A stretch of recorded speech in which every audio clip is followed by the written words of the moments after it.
Hello, everybody, and welcome back to the Rocky Top Insider Diamond Pass podcast here on this Monday, May 18th edition. I'm your host, Jack Foster, joined alongside Ryan Schumbert. The regular season is over.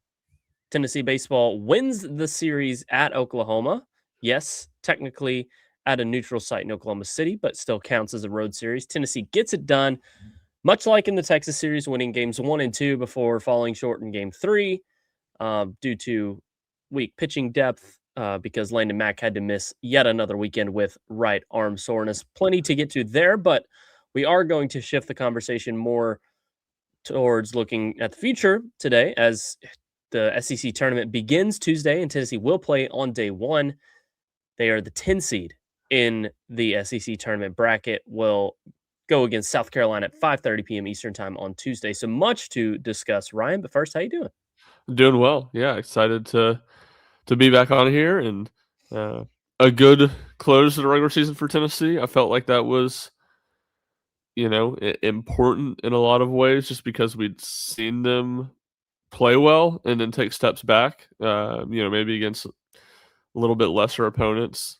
Alabama in the Kentucky series comes to mind. So I think it was good to see Tennessee stack what was a really good weekend against Texas with another strong weekend against Oklahoma. And we talked about it last week, feeling like the Bats had truly turned the corner, and certainly it again looked that way this weekend. Yeah, we've talked about how that Mississippi State series was the turning point overall. Yes, there's been bad performances since games 1 and 2 against Ole Miss, at Kentucky, but to finally see back-to-back series where everything is clicking for Tennessee's offense. I think that was important to see because while we'd seen series be good or, multiple games in series, even back-to-back weekends, we hadn't seen 6 games in a row. And while it wasn't just on fire in game 1 against Oklahoma, it was a productive weekend pretty much throughout for Tennessee's offense. So it's good to see. I mean, 9 runs in every single game, and that kind of speaks for itself. You talked about finishing the regular season strong. I think this is about all you could have asked for. If you're a Tennessee fan, Josh Elander, like going into that, Texas series and really this final stretch of the season to do this, to win series against Alabama, who won 18 games in the league, Oklahoma, which is your farthest road trip of the year, and of course, Texas, who'd been a top 5 team most of the year. This is about the best you could have done, I think, overall, especially after starting SEC play 4-8 after the LSU series loss, I believe is what it dropped Tennessee to. So to have this turnaround, like Tennessee did not finish with a losing record in SEC play. Yeah, And how much hate Josh Elander got early, how much disdain fans had for this team for the first half of the league schedule. It's really dang impressive to look at that final number and see 15 wins. yeah, it really is. It certainly didn't seem likely after the first handful of SEC series, and you know, also I think that's what we talked about after the Vanderbilt series, maybe, or maybe it was LSU, but it was like, yeah, there's time to turn it around, but the schedule's a lot harder the back half. Like this is where Tennessee should have been making their hay here early, and outside of Georgia, who obviously won the league and running away, that those next 3 series were probably the 3 worst teams Tennessee played in SEC play: Missouri, Vanderbilt, and LSU. I'd And say so. Tennessee wins 3 of 9 games, goes 3-6 in that stretch. So it's easy to see, and I think the offense is the biggest part, with also some high-end starting pitching, how Tennessee can make a run in the postseason, just from how Tennessee fared against some of the better teams that played in the league over the last, I guess, 6 weeks, going back to Mississippi State. It's an encouraging sign. It further legitimizes this, resurrection, this rebound in the back half of the league play. It's not, hey, the schedule lightened up and started winning games. No, schedule got tougher, and Tennessee showed it can truly hang with the best of them. I mean, Georgia has been the best team in the SEC. Tennessee almost won that series in opening weekend of SEC play. I know it was a long time ago. Georgia's probably better now, but for Tennessee to beat Texas, to beat Alabama, I don't think you can confidently say that any SEC team is definitely beating Tennessee no matter what. Like whether it's as long as Coons or Blanco is starting, as long as one of these actual starting pitchers for Tennessee is starting, and it's able to throw its best punch, I really believe Tennessee has shown it can hang with the best of them. Now, it can also hang with the worst of them. The games 1 and 2 Kentucky. I know Kentucky's not horrible, but that still is not forgotten by me. So I'm not saying this Tennessee team is always going to be good every time out. That's definitely not the case, but the highs are definitely noticeable. Yeah, I think some element, it just being a younger team, I think points to would make some sense for why that happens. A talented team, but a younger team. I mean, you just look at the number of freshmen and sophomores who are playing a lot of baseball for Tennessee and really going through it the first time as starters. But it is that aspect of it is really interesting. I think even like you said a minute ago, the last 2 weeks couldn't have gone any better for Tennessee, and I think that's is basically accurate. The only thing it wasn't that Tennessee lost. What did the final score end up being? 12-9 on Yeah, game something like three. that. It wasn't that they lost 12-9. We know the pitching was in a bad spot. It's that Tennessee booted the ball around in the whole first inning and gave up 6 runs where they just play okay defense. It's probably 3-0, and it was 3-0 the first 2 games of the series, and you saw Tennessee overcome it. So even in a really good weekend, I think you saw now Tennessee's defense has been really good this year, but you saw whether it be immaturity or just an issue that you can't have at this time of year, making those mistakes, especially when it is Chandler Day getting the start and it is a bullpen Mhm. game. Like you have to play clean defense behind those guys. So that was kind of the one. It wasn't really that Tennessee lost a game. It was more they dug themselves such a big hole that when it was the 7th or 8th inning, you look up and you're like, well, Tennessee's offense has been good. And they've gotten some good outings from a couple relievers, Will Haas and probably Chief amongst them. It's like you could have won this game if you hadn't booted the ball around. So that was kind of the only sour note, and kind of goes to your point of there's still some occasionally very very bad looks of bad play. Right. Yeah, it's not a perfect team by any stretch of the imagination. That's why Tennessee's not going to host. I think, addressing that talking point very quickly, I feel like Tennessee probably needed to sweep Oklahoma to have a decent shot at hosting. That would have given Tennessee 16 SEC wins. You tack on a good Hoover performance, maybe it could have happened. But I think at 15, Tennessee's probably going to have to at least make Sunday, if not win the tournament, Ryan, to host. Do you think that would be an accurate statement? Yeah, it probably dependent upon what some other teams, kind of on that hosting bubble do. But I would think at least make it to Sunday to give themselves Yeah. any chance.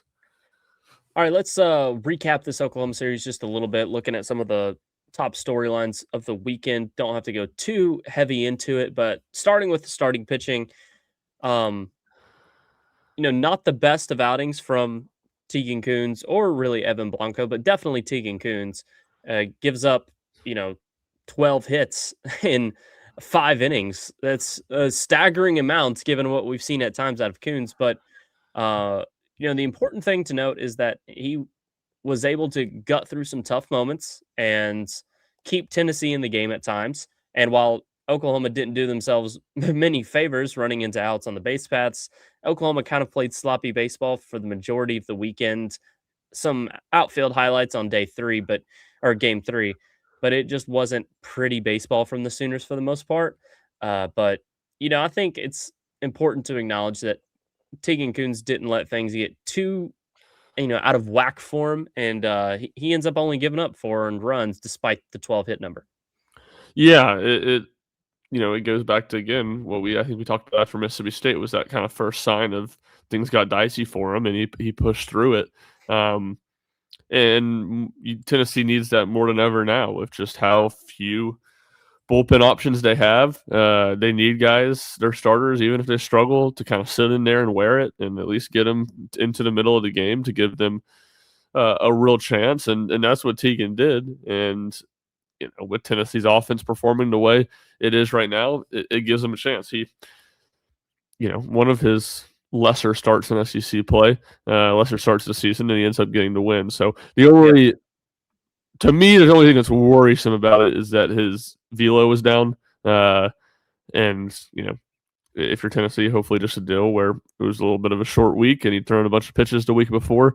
Hopefully nothing more than that. But that is kind of the one thing that worries me, / I'll be monitoring as we'll see. I mean, Tennessee probably has to win 2 games this week for Teagan to even throw.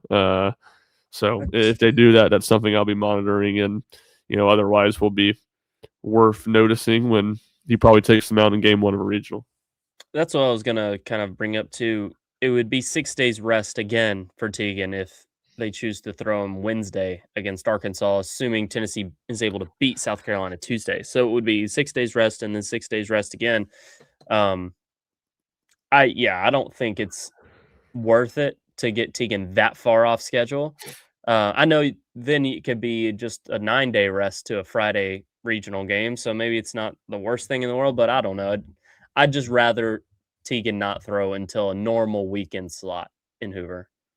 Yeah, I agree. I think the way it works now with the quarterfinal round being divided between Thursday and Friday, Tennessee, if they were to win their first 2 games, they'd have Thursday off and then play on Friday. Like, I think it just kind of makes sense. You're not going to use any of your top starters. You're not going to use Coons or Blanco, and I for different reasons, I don't think they'll use Landon Mack either on Tuesday or Wednesday. If you find a way to win both those games, then I think great. You go into the weekend and you use Coons and Blanco the way you would if you keep on winning. At least in the days that you would. I'm not sure I would have any of them throw more than 75 pitches or anything like that. I'd play it pretty conservative with their arms just because Tennessee has asked a lot of them and leaned on them a lot. So really no need to push it. I mean, there's not a ton for Tennessee to gain, and I think even less for Tennessee to lose this week in Hoover. All right. Evan Blanco pitched on game 2, which was divided into 2 days, but Evan Blanco, of course, only pitched on that Friday. Gets through 6 innings and was pretty dang good yet again. Runs into trouble in the first inning for the second straight week, giving up 3 runs there in the opening frame. It was very similar to Texas, where it was just like, okay, this isn't looking good out the gate. 4-pitch walk to the first batter and then a homer. You had a couple of singles that allowed a double play to score a run. So Oklahoma kind of jumps him at first, but then Blanco doesn't give up another run. It is pretty remarkable how he can bounce back from whether it be a poor inning in the middle of his outing or a bad start. He truly is unfazed most of the time. The 4 walks is a troublesome number, but still only ends up giving up 5 hits despite 3 in the first inning. And of course, as I mentioned, the only 3 runs he gives up happened in the opening frame. 6 Ks, 99 pitches for him. It's just the Blanco we've come to know, Ryan. I think he should give everyone a lot of confidence when he's pitching a game for Tennessee, and he feels like the most just steady, stable, know what you're going to get type of guy. Yes, some of these bad innings can happen, but you should have faith that he's going to rebound. Yeah, I think it was almost the beginning of his start at Oklahoma was more worrisome than Texas. Like, Texas kind of felt like, a couple guys got on, and then he gives up a long ball. Like, that happens. This was like, oh my gosh, he can't get anybody out right now. First 5 guys reaching, and I guess it was the 6th batter. I think he got an out, but the 3rd run scored on. So it felt worse at the start, and then it ended up being even better. I mean, that Texas outing, I think it was the 5th inning. Texas got him in some more trouble, and he gave up a run or 2 more. He cruised really until the 6th inning. I mean, I think it was through the 2nd through 5th inning. Oklahoma had just 3 total base runners. And then even in the 6th inning, I thought, you talk about the Blanco you expect, like we've come to expect. He faces some trouble. He has the terrible it was a check swing on a 2-2 pitch that guy clearly went around on, was called no swing. That I think that ended up loading the bases when he walked him on the next pitch. And even in the at-bat where he got out of the jam, there was maybe a 1-1 pitch or an 0-1 pitch, one pitch that was just, I thought, clearly a strike that was ruled out outside of the ball. So he didn't get a ton of help. I think there was maybe an error in that inning too. So there was a lot around. Like, I don't necessarily, even though he was in a lot of traffic, I didn't feel like he was pitching that bad that inning. He just had some bad breaks, and he hunkers down and gets out of it. And set Tennessee up in a good spot, really going into a little bit more action on Friday night before the rain delay. But really, when things got resumed on Saturday, he set them up in a really good spot. Yeah. Let's recap the bullpen performances from these first two games before getting into all that was Game Three's pitching. Yeah, I think it was obviously a great start from Blanco, and it was followed up by Will Haas getting one out before the stoppage of play occurred, and Tennessee finished the game with Oklahoma there on Saturday at like 3 p.m. Or 1 p.m. Eastern, something like that. Game three was to follow, but Tennessee uses Brandon Arvidsson to close it out with a lead. It was 5-3 when play resumed. Brandon Arvidsson, more of the same, I think, from him. It's not going to blow you away, but 2 2/3, 3 hits, 1 run, did his job. 32 pitches, pretty efficient this time around, gets the save. Tennessee's offense ends up doing really, really well when play resumed. I can't remember the hit count, but they scored 4 runs, and it felt like there was 6 or 7 hits. I mean, then Tennessee's offense was teeing off there when things got underway Saturday day. So that kind of, created a bit of a gap between Tennessee and Oklahoma. Tennessee, outscored them 4-1 in those final 2 2/3. So Tennessee goes to Brandon Arvidsson, though, rather than starting him in game three just to get this win, clinch the series. I don't think you can really poke any holes in that strategy from Josh Elander. Like, dude, win the series. And that's what happened. And Brandon Arvidsson, I think, continues to be the most reliable dude out of this bullpen. Yeah, I agree. As you said, I think the offense took a lot of pressure off of him to score 2 runs. He comes in, gets to 2 outs. He did inherit a runner. To preserve the lead where it was. Offense gives up 2 runs. That next inning looked like it could have gotten dicey. It was a double and a triple back-to-back where he gave up the runs. So a runner on third with 1 out, but he doesn't let him come home. So, and then Tennessee kind of opens it up after that with another 2-run inning. Yeah, he was really steady. Not like he was just overwhelmingly dominant, but gave Tennessee what they needed. Well, the bullpen performances in Thursday night's game definitely more high leverage, more stressful, as it was a closer game, and it was an absolute nail biter there in game one. As I said, Tegan Kuhn's only pitched 5, so Tennessee turns to Cam Appenzeller there in the 6th inning. Of course, Appenzeller has been on the struggle bus as of late and has not looked like his early season self, but a nice bounce back for Appenzeller as he, retires the side in his first inning out the gate around an error. And then in the 7th, it's 2 singles, but an out is made by Oklahoma on the base pass. Then he gets 2 outs to get out of that, so no trouble. Yes, in the 8th, he gives up a 2-run homer there, and after getting 2 more outs to follow, he's pulled for Bo Rudy, who has a tremendous 4-out save, one of his better, more memorable performances of the season. But just focusing on Cam real quick, Ryan, I think this was the most encouraging outing we've seen from him in quite some time. Yes, he gives up 2 runs, but I think this was huge for him. Yeah, I think, I don't know if I would go quite as far as huge, but definitely a step in the right direction, a reason for there to be some optimism. I definitely agree that it's the best he's looked in some time. So it's sort of all right, that's a step in the right direction. Let's see if you can build off of it.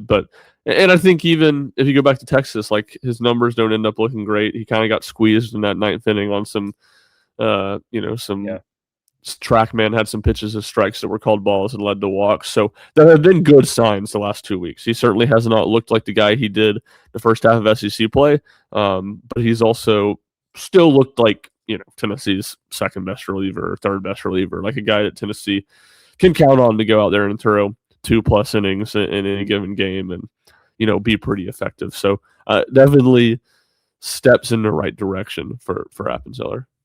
Yeah, I just think it had looked so bad, and we talked about it last week, how this was just the most troublesome sign really for Tennessee. You can't rely on some of these deeper bullpen arms, but for Appenzeller to be bad is like, this is rough stuff. At least here he was solid, whatever word you want to use. Not great, but serviceable and useful. And I think that was really important for him to have an outing like this before going into the postseason. I mentioned Bo Rudy's 4-out save. Just Josh trusting Bo in this moment. We've seen him become the third most trusted bullpen arm over the last month, but to come into a game like this, it was 8-7 when he entered the game, so only a 1-run ball game there in the bottom of the 8th.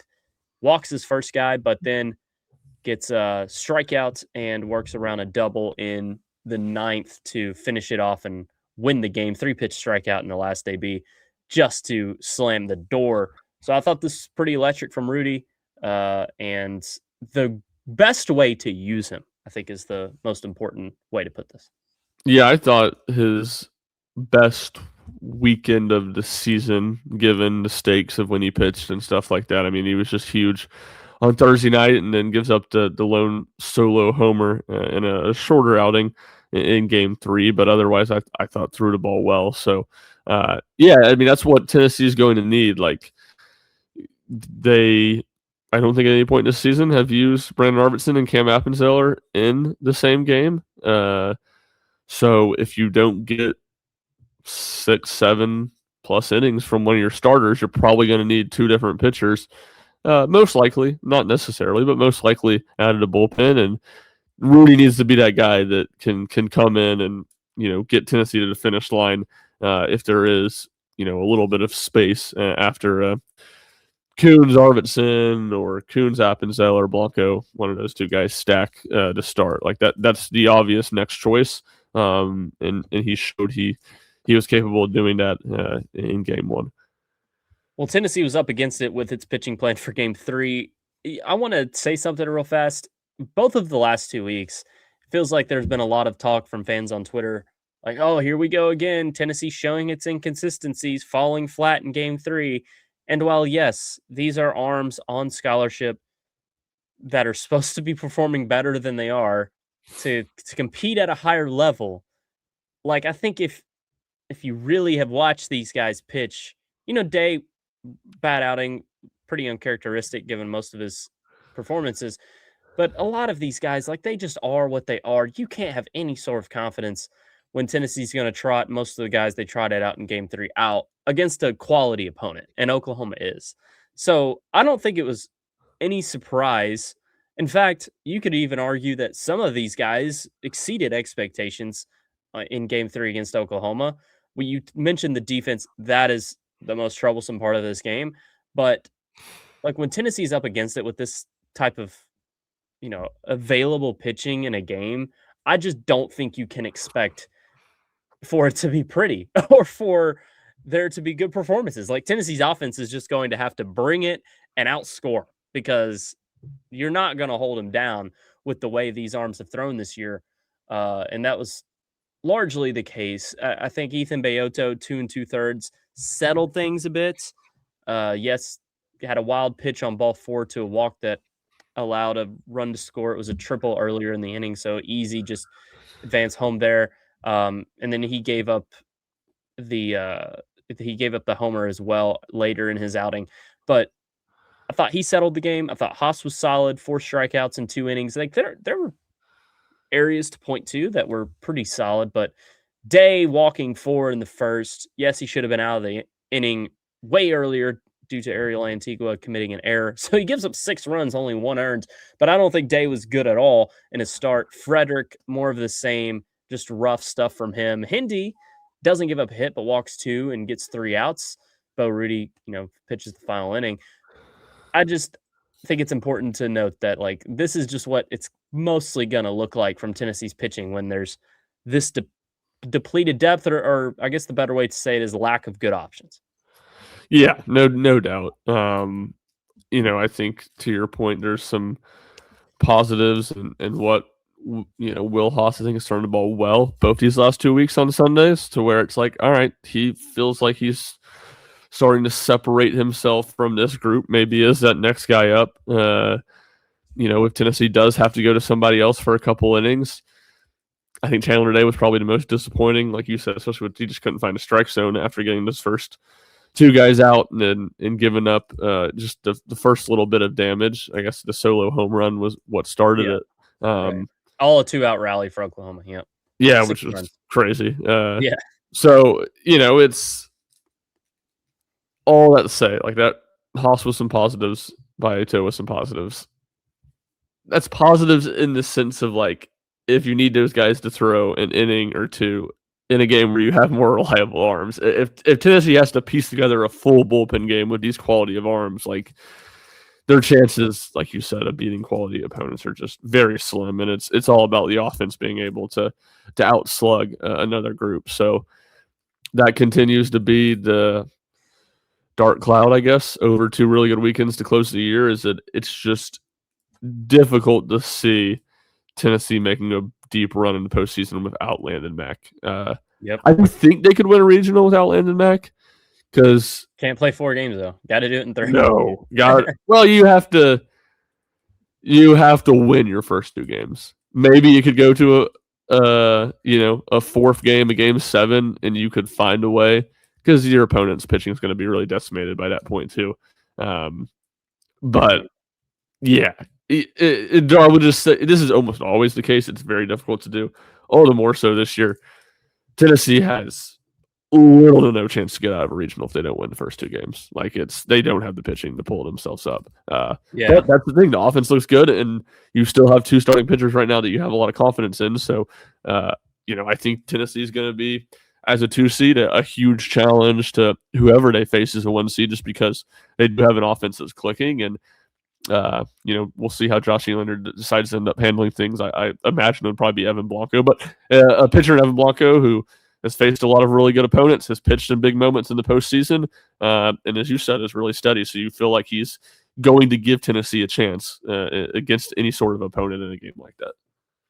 Tennessee's could easily face a regional host that is tougher than the matching super regional, right? Like Tennessee goes in a regional and plays a top 6 seed, so the super link would be a seed that's lower, right? Yeah. But I would be willing to say, like, Tennessee has a better chance of going on the road and winning a super against any of those top 5 to 10 teams than it would winning a regional against one of the lower seeds, just because of this. Like, Tennessee is such a much better chance to win a 3-game series than any sort of tournament format right now with Max sidelined. Like, if Max playing, different story. But yeah, you just can't have really any confidence in Tennessee past 2 games with the way the pitching is right now. Like, Landon Mack has to be healthy for this team to make a run, I think. Yeah, no, I agree, and I think it's even with Landon Mack, that's the case to me. From the standpoint of like, right, and it's gone this way, but when Tennessee's playing these 3-game series without Landon Mack, they kind of need everything to break perfectly. Maybe not perfectly. They just need to win the first 2 games. They need other pitchers to execute and the offense to be on to win the first 2 games. Well, yeah, Landon Mack, like that gives you some room for error in a 3-game series, and then you have 3 solid starting pitchers to throw out there with an offense that's rolling. Whereas, even if you have Landon Mack and you lose your second game in a regional or one of your first 2 games in a regional, you're still going to have one of these bullpen games where you're asking some combination that looks somewhat like it has on game 3 the last 2 weeks to win you a game against a quality opponent. So, Tennessee, I think is definitely suited more for the 3-game series right now. Yeah.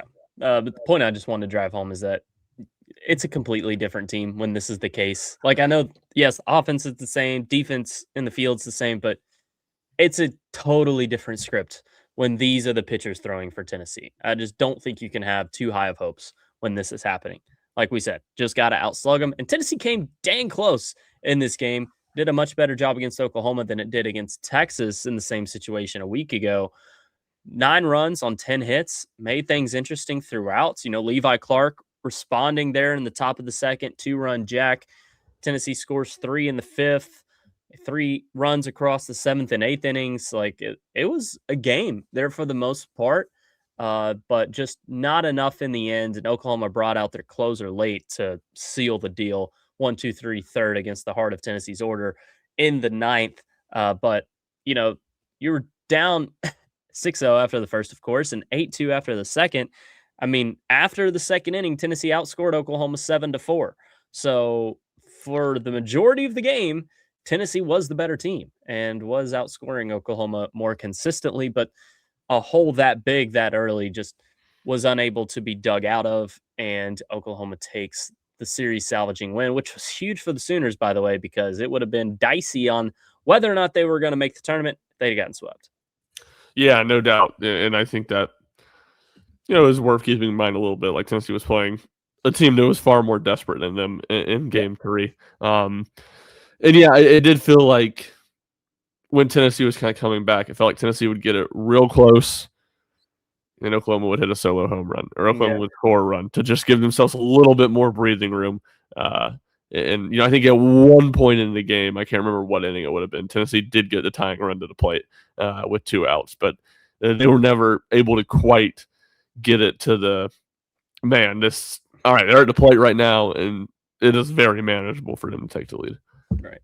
One thing I will say is if a dude has 2 homers and just looks like freaking Barry Bonds out there, don't pitch to him with the bases empty and 2 outs. Like just put him on first. I think you have a better chance of not allowing a run. That is not what happened in the bottom of the 7th. Deaton LaChance hits his 3rd homer of the game. That's now twice. 4th of the weekend. 4th of the weekend, right? Yeah. Yeah. That's now twice this year a player has hit 3 homers against Tennessee. Both have happened game 3 of a series. So just fun fact, I guess, there. Let's just talking about this offensive performance real quick. We kind of touched on it. This side of the ball that just has way less to talk about right now because they are what they are. And we mentioned it. There's no clear guy to point to that is just carrying this team. But you had some good stats you tweeted out a couple of days ago, Ryan, that I wanted to shed light on. Just Levi Clark looking back on what he was able to do in SEC play, almost hitting 300, a massive turnaround from his early season struggles, honestly becoming, arguably Tennessee's best hitter in conference play. And then Reese Chapman, I wouldn't say quietly, but maybe a little bit under the radar, putting together a career year here in his senior year at Tennessee. Yeah, I mean, I think the thing that stands out with Reese as much as anything, just looking at the stats, is 13 doubles in SEC play. I mean, the next closest for anyone on Tennessee's team was 7, and doing that with a triple and 7 home runs. So, and while hitting 306 and his 391 on base percentage was second, really only to Trent Grindlinger. So he was just really, really steady as much as anything. And I think when Reese came back last offseason, this was as good of a season as anyone could have hoped or expected from him. And yeah, I think that's maybe the thing that stands out as much. Just you look over at all the SEC only stats, sorry, I got texted. Right, just threw me off. You good. So, SEC, we'll get SEC awards later on Monday afternoon. So if you're listening to this, they're probably already out. I don't really think any Tennessee hitters will be on there, on like the 2 all SEC teams. So there's not really been a lot of star power, but it's just like everybody's been pretty solid. Like it goes 7 or 8 deep. Stonewall would kind of be the one guy that didn't have a very good year at the plate. That's basically an everyday starter. You can throw Jay Abernathy in there too, and certainly Blaine Brown hasn't been great, but he did hit 7 home runs. It's just a lot of guys that have been solid, and that's why I think if you're almost making a list of the most important players for Tennessee in the NCAA tournament, I'm not sure there's a single hitter that I would list, because it just feels like if anyone struggles, there are guys that can pick them up, and you're not reliant on 1 or 2 guys carrying the offense like you were last year, where it was like Andrew Fisher had to be on for Tennessee in the postseason to have a chance. This year, it's like, well, Henry Ford's not on or Reese Chapman's not on. There's guys that can pick him up and, as an aggregate kind of produce. And certainly it's the opposite with the pitching staff, where Tennessee needs their top guys to be good and, doesn't have a ton of options behind them. Yeah, no, I think you said it well. It's just a complete effort, a balanced effort for the most part. I do think it was encouraging to see Ford hit a 2-run homer in a bigger moment there in game 1. We've talked about how his homers have kind of come in not so memorable situations, but he did so there. Levi Clark. Yeah, Manny in the 2 games he played missed game 3 due to some soreness, I guess, in a lower limb, got stepped on. But goes 3 of 6 in 2 games. Chapman. Like, it's just hard to really have a big takeaway from these guys. And yeah, it's just when it doesn't come from one area, it may come from another. Like Garrett Wright this weekend hits 154, just doesn't provide a lot. In fact, it was all in game 3. but you don't really notice it because other guys perform well, like a Manny, like a Chapman, Grimmer with not a bad weekend. As far as the teams go, yeah, I don't think it should be expected. Henry Ford seems to have this just I don't know the word for it, but every broadcast I watch, they're like, "Oh man, Henry Ford, what a great season he's having! Like this is the guy to watch." Which, fine, yes, he is Tennessee's best overall player offensively, but I'm not wowed by his season. But I guess you do look at the final line and 9 homers in SEC play. Like it's not horrible, obviously. Like 9 is a good number. Maybe he could crack a team. It just feels like he has this popularity to him or this name that is, you know, that people know. And maybe that could be a reason he makes it, but numbers wise doesn't really feel like it's likely. Uh, but like we've talked about, I just have a good amount of confidence going into the postseason with this offense. I think 17 hits last week in that Texas game too. It's like that's a staggering number this team can do. You had 10 hits back to back in games 2 and 3 at Oklahoma. Some timely hitting Thursday, so it's just all around an offense that should give you some, like we've said, confidence, but it's not gonna absolutely steal the show or anything. I think is to that point too. Maybe the most impressive part of the offense the last 2 weeks. Like I think it was that game 2 against Texas where Tennessee scored every inning, and they didn't do that in any of the games this weekend. But it wasn't like they scored 9 runs every game. It wasn't like they had a 6-run inning. It was Yeah. just a lot of 1, 2, 3-run innings, just consistently putting pressure on opposing pitching. And I think that speaks to the depth of the lineup too. That there's just not any real black holes, and kind of the same way. And I think this was another my impressive Trent Grindlinger stat of the weekend. It's like he had 2 hits all weekend. His 2 hits were 2-out RBI singles and Yeah. in tight games. Like it was in big spots where he, if you just kind of come out of the weekend, it didn't feel like he had a bad weekend at all. And then you look at the stat sheet, yeah, he didn't really have a very good weekend. So there's a lot of guys stepping up. I think that was the case. And granted, Oklahoma walked a ton of guys in game 1. I think Tennessee had 7 hits, and 6 of the 7 hits scored runs. Dude, they got out hit by 10. Yeah, It's yeah, crazy. yeah. I mean, Tennessee or Tegan Coons almost gave up double the number of hits that Tennessee had. Tennessee Yeah. had 7 hits. Tegan gave up 12 in 5 runs, so or in 5 innings. So yeah, it's just an offense that's really, really steady right now, which is kind of crazy to say because really the opposite of what they were for first 50%, 60% of the season.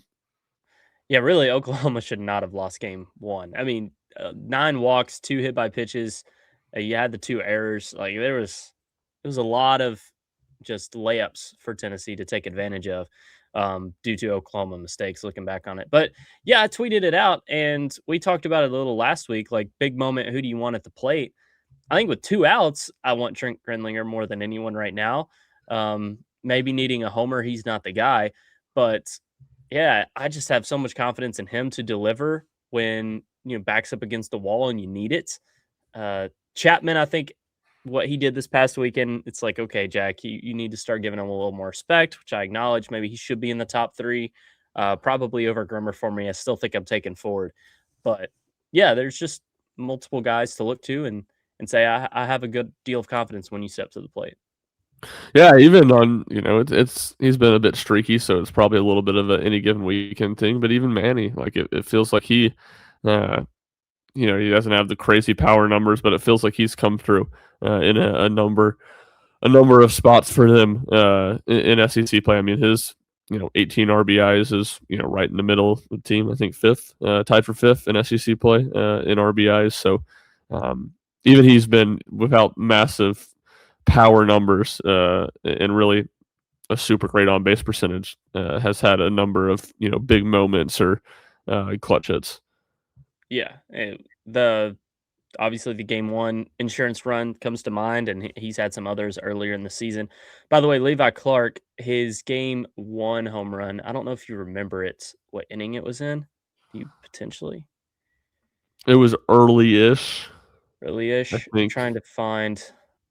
Okay, it wasn't the first pitch, but Levi Clark with another first pitch homer. By the way, game 3. I haven't done the research. He's had 13 this year. Dude, I really think it could be over half have been on the first Yeah, pitch of the at bat. Like if it's not half, it's like 5 if it's not over half. It's remarkable how many times it happens. We all know why it happens. Typically swings at the first pitch no matter what. And just when he's given something to hit, he's a really talented player. Could mash it out the yard. And that's just what's happened. I don't know why any team would pitch him something that he could hit out of the ballpark. Uh, I guess teams just need to do a better scouting report, but it's it's just unremarkable to see it happen so many times, especially here in the last month. It feels like it's really happened a ton. Um, all right, so let's shift gears here, Ryan, to talking about the SEC tournament. As we mentioned, Tennessee playing South Carolina Tuesday, 5:30 p.m. Eastern time. That is the third game in Hoover. Tennessee is the 10 seed in the tournament and will play the 15 seed, right? In South Carolina. The 16 seed was Missouri, who will play the 9. Anyway, South Carolina, obviously not a good baseball team. Just got swept by Vanderbilt to give the Commodores a fighting chance, making the tournament potentially. So on paper, Tennessee should win this game, but we know the pitching situation could be a little bit dicey, who they start up in the air. But I understand that Chris Lowe, of course, the great Chris Lowe from On 3, who is part of the RTI Lowdown here on Sunday nights, had some interesting things to say about who Tennessee could potentially start Tuesday. Yeah, he said last night that he thinks it'll be Cam Appenzeller. He said that he doesn't believe any decisions have fully been made at the time of that recording, but that's what he was hearing. And by the time you were listening to this, almost certainly Josh Elander will have already talked to the media. He's meeting with the media at 10:45 Eastern time here on Monday morning before the team takes off for Hoover. So, I guess we could not know for sure. But if it is Cam Appenzeller, we probably will know and have stuff up on the site. So, I think it makes a lot of sense just from one, he last threw on Thursday and threw, around 40 pitches, I think. So nothing 42. crazy. 42. Nothing over the top. Tennessee, with what I said earlier, I think they'll largely have to bullpen game these first 2 games.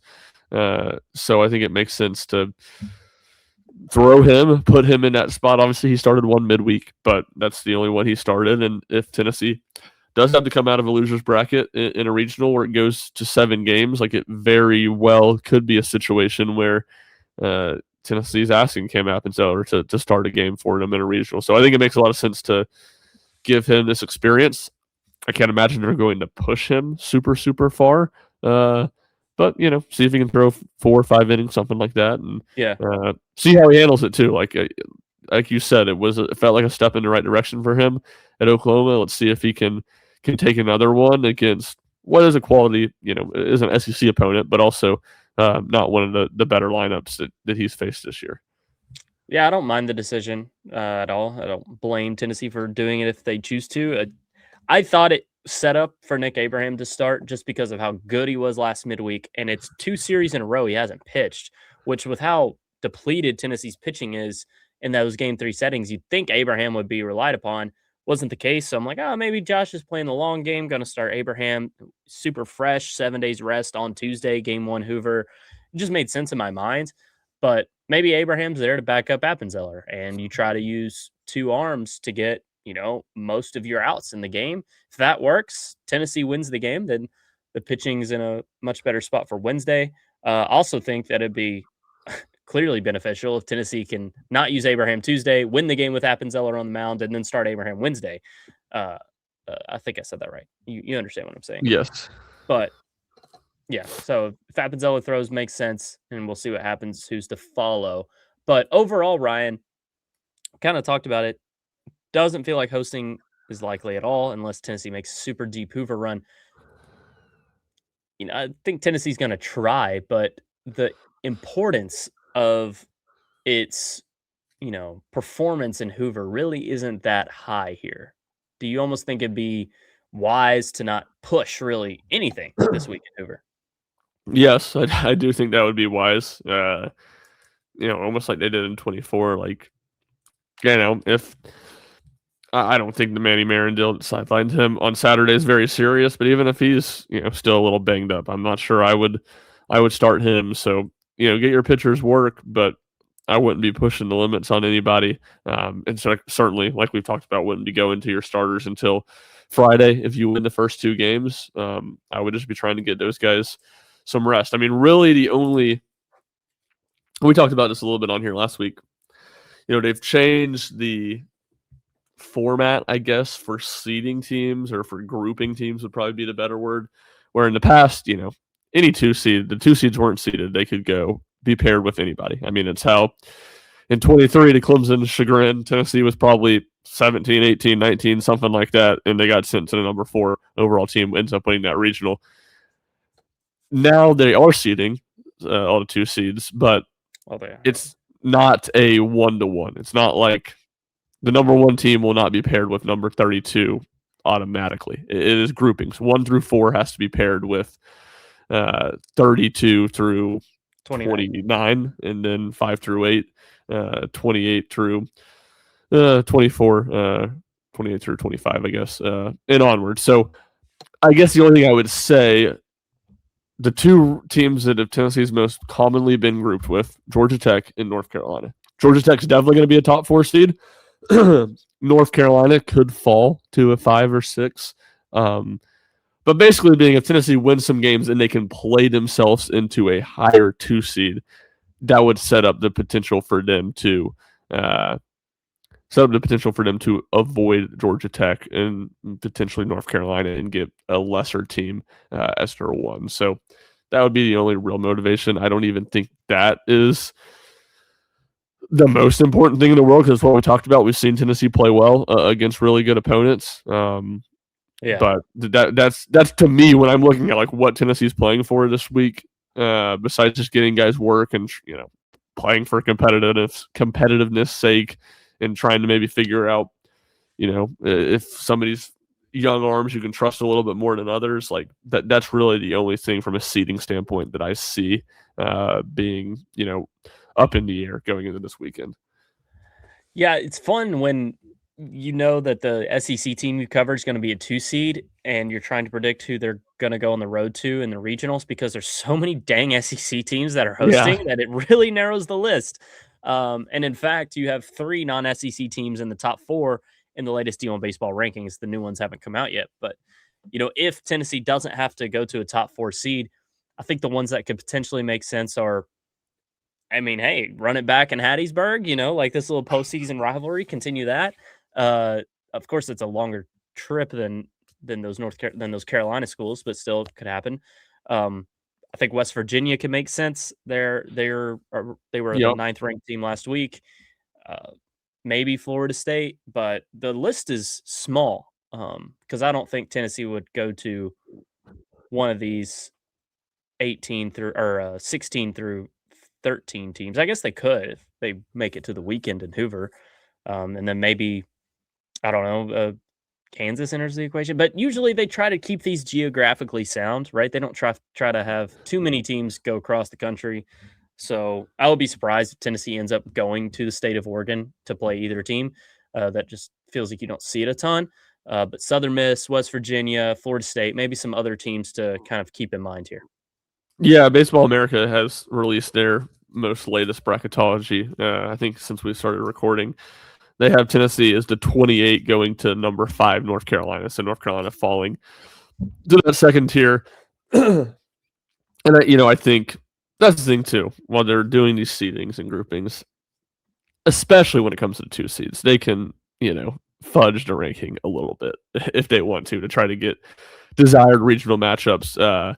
But to your point of other potential host seeds besides North Carolina and Georgia Tech, Southern Miss is the number 11. Florida State is the number 10.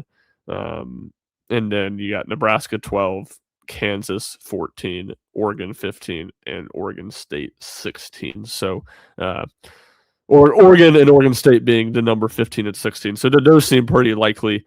A trip to maybe flying into Omaha to go to Lincoln might not be the time Tennessee wants to get to Omaha on the postseason, but another potential option, I guess. But to your point, I would think it would be Southern Miss and Florida State, the next 2 most likely options if it's not Georgia Tech or North Carolina. Well, there you have it. Ryan, any final notes before we get on out of here?